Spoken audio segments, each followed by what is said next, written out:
Dans cette vidéo, nous allons voir le principe de cohérence entre le taux et la période dans le cadre des intérêts composés. Vous vous rappelez qu'avec les intérêts simples, nous devions toujours avoir un taux d'intérêt cohérent avec la période. Donc par exemple, si on avait une période exprimée en années et un taux d'intérêt mensuel, eh bien on transformait notre taux d'intérêt mensuel en un taux d'intérêt annuel avant d'appliquer une formule.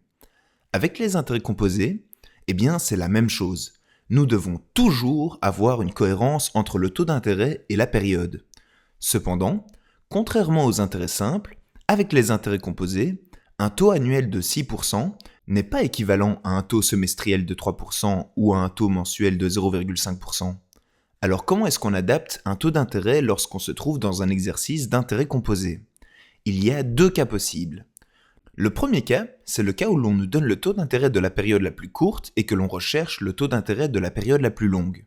Dans ce cas-là, on utilisera la formule IL est égal à 1 plus IC exposant P moins 1, où IL c'est le taux d'intérêt de la période la plus longue, IC c'est le taux d'intérêt de la période la plus courte, et P c'est le nombre de fois que la période la plus courte est comprise dans la période la plus longue.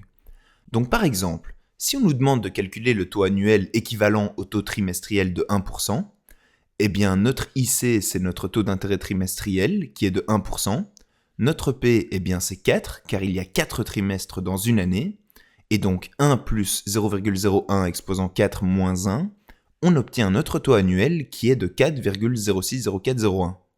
Maintenant, on passe à notre cas où l'on nous donne le taux d'intérêt de la période la plus longue, et que l'on recherche le taux d'intérêt de la période la plus courte. Dans ce cas-là, on utilisera la formule IC est égal à 1 plus IL exposant 1 sur P moins 1.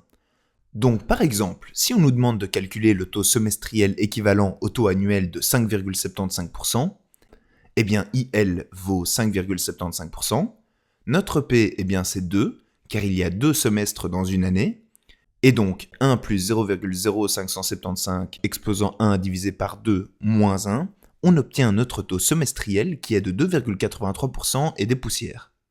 Pour vous entraîner, vous pouvez mettre la vidéo sur pause et faire ces 5 adaptations de taux. Et voici les réponses. Donc nous venons de voir comment adapter le taux à la période, mais on peut évidemment aussi adapter notre période au taux. Par exemple, si on nous demande quelle est la valeur acquise d'un placement de 10 000 € rémunéré à un taux annuel de 4% pendant 15 mois, eh bien notre intérêt total, on ne le connaît pas, notre capital de départ c'est 10 000, notre taux d'intérêt c'est 4%, notre période est exprimée en mois et est de 15 mois, et notre valeur acquise c'est la donnée qu'on nous demande de trouver. On voit qu'il n'y a pas de cohérence entre notre taux et notre période, donc on ramène notre période mensuelle à un niveau annuel en divisant 15 par 12. Et maintenant, on peut utiliser la formule de notre valeur acquise et on trouve 10 502,48 €.